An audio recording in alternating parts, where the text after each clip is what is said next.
Hello everyone. In this video, I'll talk about the equilibrium and disequilibrium in the market. And before watching this video, if you have not seen my previous videos of demand curve and the supply curve, do go through those videos, then this video will make more sense to you people. Okay, now let's talk about the equilibrium and the market. When we talk about the equilibrium, it means we talk about this point where demand and supply curve, they intersect each other, they cut each other, and we get the equilibrium price and the equilibrium quantity. So the buyers and sellers will be clear about that what price one has to charge and what price one has to pay to get the specific quantity in the market.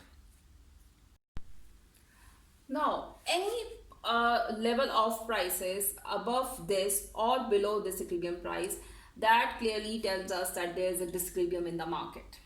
So let's talk about the higher prices. If suppose price goes above this equilibrium level of prices, which means prices are higher in the market, there will be no equilibrium. You can see demand and supply curves, they are not intersecting with each other. It means supply is more because this much quantity suppliers have brought into the market, but the buyers are willing to buy this much quantity. It means there is excess supply in the market. Now, how we get the equilibrium back in the market? When there is so much supply in the market and there are less buyers to buy that quantity, it means suppliers have to give in some incentive to the buyers, so they reduce the prices, and this reduction in prices would give incentive to the buyers, and they'll think about increase the quantity demanded, and we get the equilibrium back in the market. On the other hand, if price goes down, the equilibrium price, which means prices will be lower, and we know it very well that the lower prices would be an incentive for the buyers, and there'll be more demand by the people, which means this much quantity will be demanded.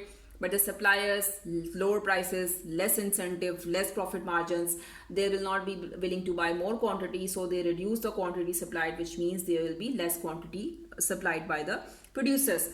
So we can see there is excess demand in the market.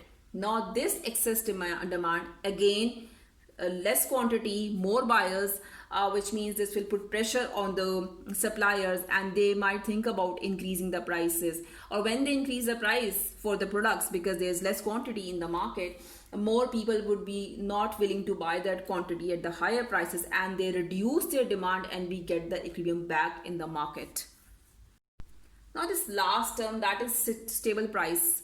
What we call stable price? Basically, this equilibrium price is called stable price because there is no tendency of the prices to change at this level. Why? Because demand and supply, both buyers and suppliers, are willing to pay this price, and they don't want to change that. If it happens due to any circumstances, due to any reasons, prices either go up or down, we will always see that it's not a stable level of prices. We call it unstable level of prices because there will be a tendency to get the equilibrium back, which will be at the stable level of prices. So stable level of prices will be at the equilibrium level of prices. Other than this, any level of prices, we call that unstable level of prices.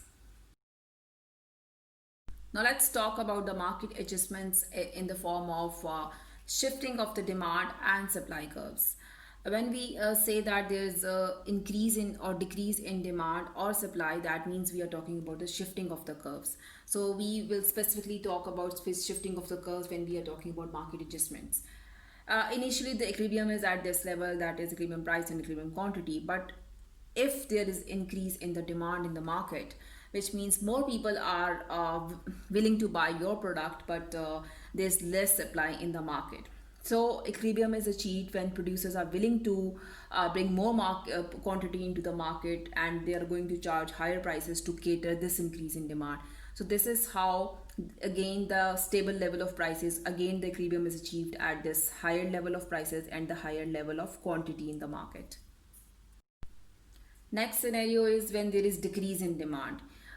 Due to the factors, either decrease in population, decrease in income, less advertisement, etc, etc. So demand curve shifts backwards, and we get the new equilibrium at the lower level of prices and at the lower level of quantity. This is how market again gets the equilibrium. Now let's talk about the third scenario where we have increase in the supply curve.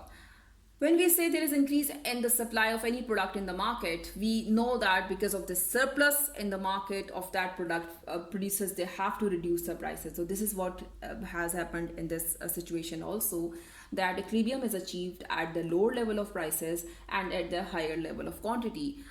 This is the third scenario. Now the fourth scenario, that is when supply has decreased due to maybe weather conditions, crops got damaged, or due to any other reason which we have discussed in the previous video.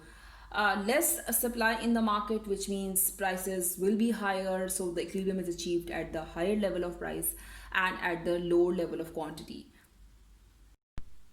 That's all for the demand supply analysis and the market adjustments. In the next video, I'll talk about the price elasticity of demand. Thank you for watching this video.